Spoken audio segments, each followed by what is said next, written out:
students, in this video I'm going to show you how you can use Google Drawings to create an infographic. So to get to Google Drawings, you can just search Google Drawings, and it's the first thing that comes up, and it's docs.google.com/drawings. And once I'm here, it looks like a blank canvas. Now, just to let you know, all of this checkered background will not actually show up whenever you make an infographic. It all shows up as transparent. So right now, this is a clear background. So the first thing I'm going to do is give my document a name. All right. And once I have given my document a name is when I can start adding in some of the different pieces and content.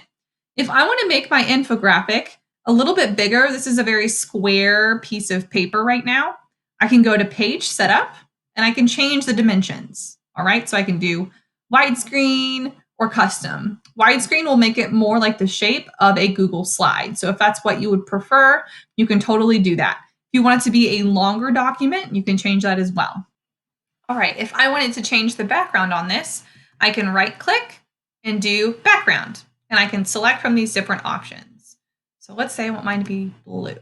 Okay, so then it's not a transparent background anymore. And if you needed to resize things again, you could using this little arrow here in the corner.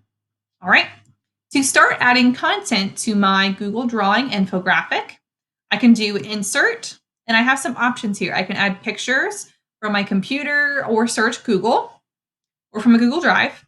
I can add a text box, so I can give it a title. If I need to change the size of any of that, I have the same editing toolbar like I would on any other editing resource. All right, I can also add in charts as well. So if I wanted to put a graph in on this, I could, and I can even add diagrams too, and I can add word art and shapes. So remember, infographics are known for creating visually displaying information that would otherwise be written out in paragraphs. So it's helpful that you use shapes to draw your readers' attention to parts of your infographic and to include bulleted points of information, not necessarily paragraphs of text. So I would use these features here to do that. If you needed to arrange things differently, such as maybe center this on the page, I could. And I can also format text and have other options here. If I wanted to change the color for this text box, I could. And that is how you can use some of the formatting features and basics there. And I do have an example of this linked on your assignment, which I'm going to pull up right now. All right, so this is an example of an infographic that was made using Google Drawings. So just put a little text box in here with different colors, and we added little images and things that we found on Google Drive for that.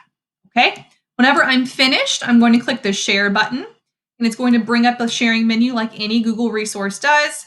And I'm going to change this to where anyone with the link can view, because you want your teacher to be able to see it. And I'll copy the link and then I'll turn it in to the assignment text box on Canvas. If you have questions, please let me know.